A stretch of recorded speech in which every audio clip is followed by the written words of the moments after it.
All right, everybody, we got a little update today. Not a bunch to talk about, but I was supposed to have gotten delivered the hydraulic power pack. FedEx said they attempted to deliver it, but I was here the whole time. They never did.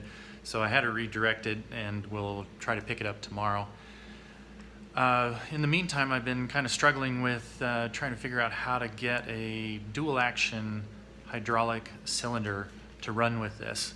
And it's a lot easier to find single action, and they're a little bit cheaper, but one of the things I wanted was a double action so that I could raise the jack both up and down to the ram up and down hydraulically instead of waiting or depending on a spring to return the hydraulic cylinder. So I figured it would be a little more positive that way, and hopefully a little bit faster to get the recovery. So the problem I found though was that, let me just tilt this up a little bit. You can see the top of the injection molding machine there, and that top cross member there is supported by a couple of nuts on a 3/4 inch rods, and then it's held on the top by a couple of nuts and some washers. And so the problem is that when I'm looking for double action cylinders, a lot of them are much taller. They're like 15 inches or something like that, and unfortunately that would just barely top out. That would go over the top of those rods. And so I did get to Home Depot and I found some similar 3/4 inch.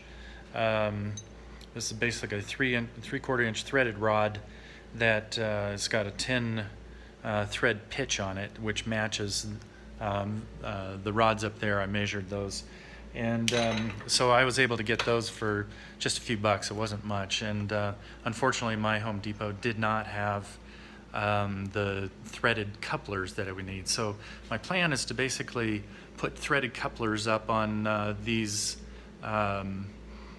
rods, and thus giving that whole thing a lot more height, and then I can raise this cross member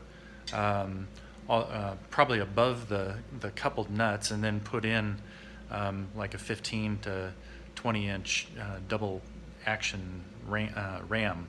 And so I've gone ahead and ordered a Hydrofor 20-ton dual action hydraulic ram, and I should get that maybe late next week, something like that. So anyway, we'll hopefully get the hydraulic power pack tomorrow. I'm interested in getting it filled up and turning it on, because I just want to hear how loud it's going to be. Won't be able to do much with it until I get the hydraulic ram, but I'll be able to do a few other things besides just test how loud it is. I can kind of really see how big that pack is and where I'm going to position it.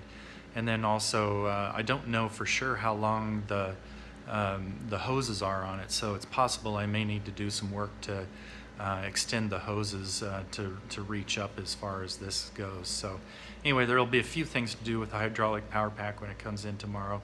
I'll get some coupling nuts to do the extensions on those rods and get that ready to go. Part of my goal here was to do modifications that, in case this didn't work, I could reverse really easily and just go back to the way I was. Obviously I don't want to do that, but I didn't want to destroy or cut up or have to fabricate a whole bunch of stuff just to give this a try, and only to find out it doesn't work. So anyway, I think it will work. I'm going to substitute this 20-ton jack with a 20-ton hydraulic ram. The machine normally ships with a 10-ton jack, so you know, I'm pretty sure that the 20-ton hydraulic will substitute just fine. And so that's what we're going to next. Thanks for watching.